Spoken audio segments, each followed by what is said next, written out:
At this moment, we've got, I hesitate to call it a stalemate. That's not quite the right word, but the Russian advance in eastern and southern Ukraine is definitely stalled. And more weapon systems from the West are getting in, which are contributing to that. And the Ukrainians now have more people on the front line than the Russians do. I do expect a general Russian mobilization, and I do expect that to push the Ukrainians back and ultimately break their capacity. The limiting factor on both sides now is how quickly both sides can bring equipment into the war front. The West is starting to run low. Canada and Germany have exhausted most of their stores, and nobody wants to exhaust their frontline equipment so that they don't have a military. And building out supply chains in peacetime for this sort of stuff has always been a hard carry. So like Raytheon can only produce about 2,000 Javelin missiles a year. And they think it's going to take them over a year to increase that to 4,000. Well, we've already shipped them 2,000 missiles. We're starting to run out. We're not there yet. And there are some new systems like the howitzers with the Excalibur rounds that are potentially game changing. So I don't want to be overly pessimistic for the Ukrainians here. But the Russians have a lot more stuff stashed. And if this turns into a war of attrition, the Russians have a lot more people too. So the challenge will be to get precision guided munitions, whether that's going to have to be ground up, it's going to have to be artillery, in with good intelligence so you can decapitate each individual unit. And those systems are already there. We're already seeing some of that in the Donbass. That precision guided versus mass assault, it's the old Sparta versus Athens war, just in a different context. We'll see. Historically, the mass side tends to win this sort of conflict. Two big pieces. The first is geographic. The Russian space is bordered by a lot of mountains and a lot of deserts, but there's a lot of gaps between them. And so the Russians feel they need to concentrate forces in those gaps. There's 9 of them. There's 2 on the other side of Ukraine. So Ukraine's just the start of getting to those gaps. The problem is that the people of those gaps, in cases of 7 of the 9, they're not Russian. So the Russians have to conquer countries in order to concentrate forces. So that's the why. The why now is demographic. The Russian population started collapsing post-Cold War. Their birth rate halved and their death rate doubled. So this is really the last generation that can field an army and attempt this.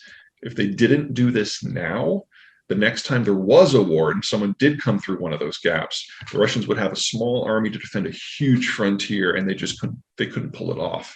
So they've got to plug those gaps now if they're going to survive to the second half of this century. Well, the Ukrainians have definitely outperformed and the Russians have absolutely underperformed. We saw a policy change in most of the Western capitals at the start of the 3rd week of the war when it became apparent that the Ukrainians actually might be able to hang in there. Everyone was kind of preparing for what would it mean when the Russians were on NATO's border, the entire frontier. This is going to sound a little depressing, but they're doing everything they can right now.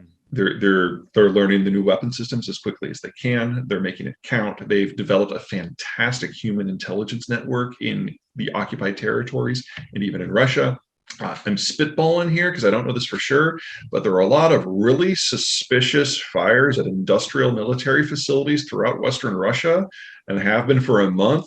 The Russians, this may be nothing more than the fact that Western techs are gone and the Russians are not really good at safety.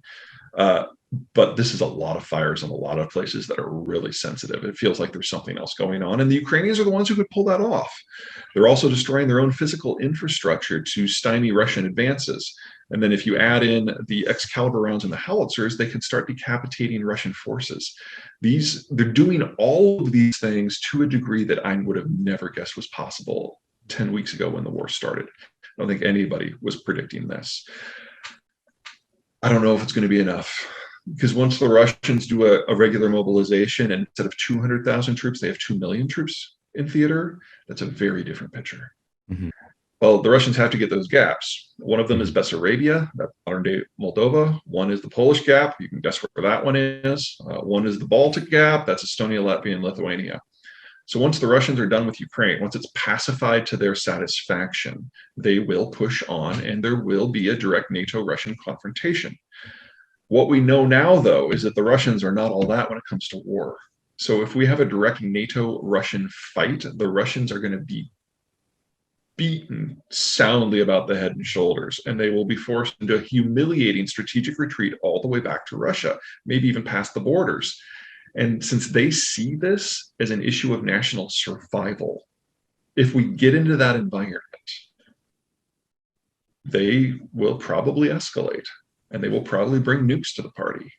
So it has become essential for NATO to make sure that the Russian army dies in Ukraine. And that's why we're sending everything that we can. I'm just not sure of how long we can keep it up. Wow. You want to go back to inflation? That's not quite as dark. If you have something else to add, I'd be fascinated. Sure. So we've had two big bursts of inflation since World War II. The first was in the late 40s to early 60s when everyone was taking advantage of that first big globalization wave and industrializing. So that was industrial demand-driven inflation. Our second big one was in the late 70s to roughly 1990. That's when the baby boomers were all coming of age and they were founding families and buying cars and homes. That was consumer demand-driven inflation. And then the last 40 years has been weird. We've had the lowest inflation in human history, and it's lasted since roughly 1992. But look at what was going on in the background. The baby boomers were no longer in their peak consuming years, and the millennials were too young to be in theirs. My generation, Gen X, were the consumers in that period, and there weren't enough of us, so we didn't have demand-driven inflation. We also had the Chinese labor enter the global market, which pushed down the cost of labor. The baby boomers tended to favor two-income families, which also pushed down the cost of labor. And then the Soviet system collapsed. Soviet industry collapsed, but Soviet raw material production did not. And so all that aluminum and steel and wheat and oil and natural gas got put onto the global markets, which kept prices down. Atypical for any age, but it lasted until now. Well, now the Russian stuff is going away because of the war. Chinese labor has aged out. The millennials have come in their own as consumers. We need to double the size of our industrial plant. Every inflationary thing from the last 70 years is being repeated now, and every disinflationary thing from the last 40 years is now flipping on its head. So we were always, with the rebuilding, with the demographic shift, with deglobalization, we were always going to have an inflationary pulse here, and it is going to last until such time that we probably double our industrial base. I don't see that